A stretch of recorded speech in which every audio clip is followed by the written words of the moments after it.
पुराने जमाने की बात है। एक ताजिर था जो शहर से दूर एक गांव में रहता था। वो तिजारत के लिए रोजाना शहर जाता और मुख्तलिफ अशिया की खरीदो फरोख्त किया करता। तिजारत करने के लिए उसके पास एक गधा था। वो गधे पर सामान लाद कर रोजाना शहर जाया करता। ताजिर अपने गधे की बहुत अच्छे तरीके से देखभाल करता, उसकी खुराक का बहुत ख्याल रखता, उसे वक्त पर चारा डालता और पानी पिलाता, क्योंकि ताजिर को पता था कि उसकी तिजारत के लिए इस गधे की बहुत जरूरत है। गधा बहुत सेहतमंद था।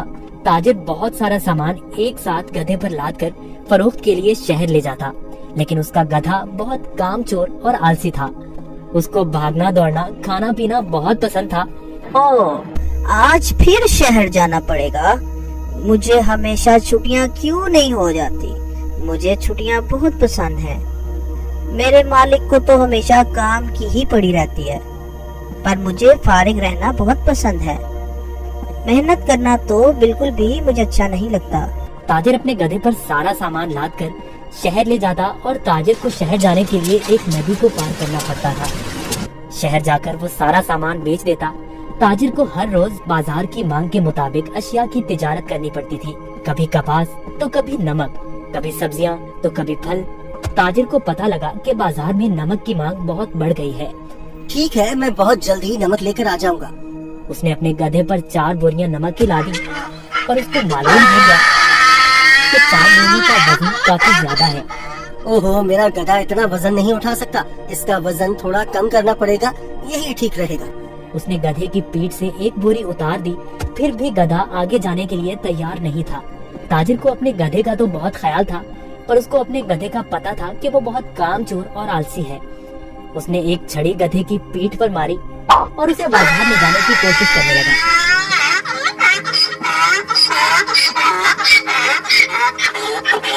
चलो, मुझे पता है तुम बहुत आलसी हो। तुम्हें शहर जाना बहुत जरूरी है, क्योंकि बाजार में इस वक्त नमक की बहुत मांग है।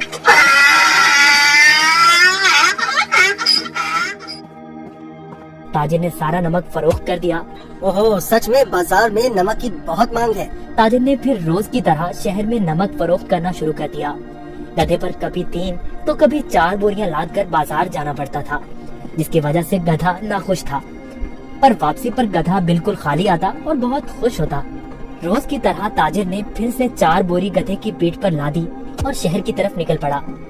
जब वो नदी के पास पहुंचा तो उसे पानी ज्यादा नजर आया। हमें बहुत ध्यान से आहिस्ता आहिस्ता चलना होगा ताकि हम पानी में कहीं गिर न जाएं।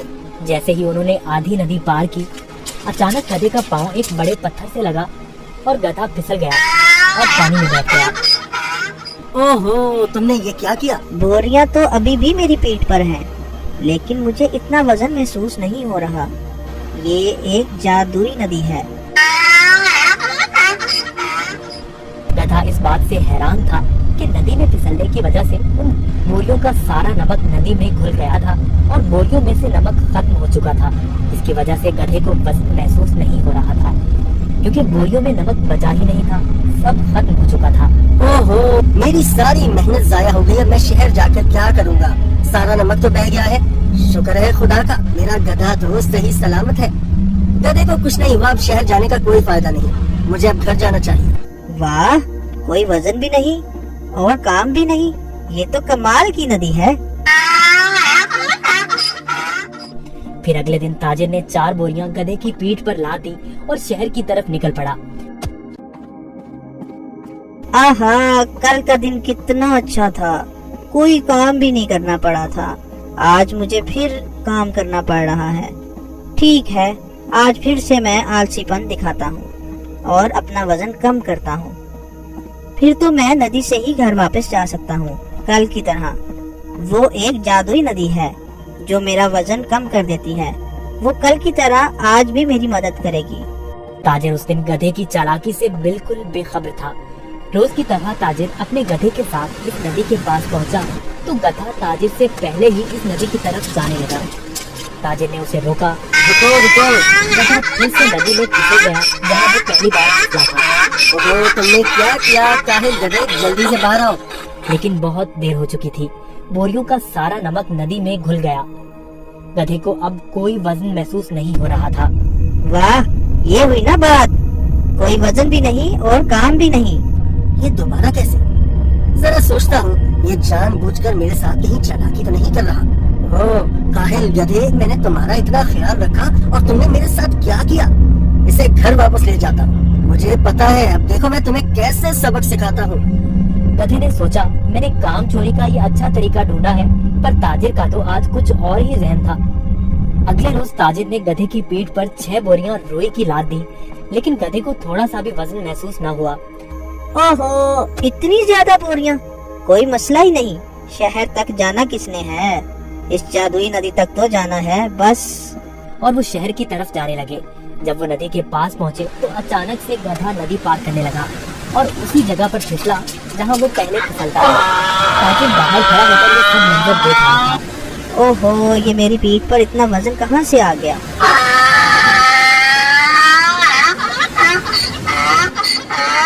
ताजिर बहुत समझदार आदमी था। उसको पता चल गया कि उसका गधा जानबूझकर ये सब उसके साथ कर रहा है। इसलिए ताजिर ने इस दफा बोरियों में नमक के बजाय रुई भर दी थी। जैसे ही गधा नदी में फिसला तो रुई ने पानी जज्ब कर लिया और गधे की पीठ पर वजन ज्यादा हो गया। हाँ, तुम मुझे इतने दिनों से बेवकूफ बना रहे थे। तुम्हारी इस हरकत से मेरा बहुत नुकसान हुआ है। तुम्हें इस बात का अंदाजा भी है क्या? अब तुम इसी तरह बोरियों के साथ घर जाओगे। गधे को उन बोरियों के साथ ही घर आना पड़ा। इस तरह गधे ने अपना सबक सीख लिया और उस दिन के बाद गधे ने कभी नदी में फिसलने की हिम्मत न की। इसलिए नतीजा, जैसा करोगे वैसा भरोगे।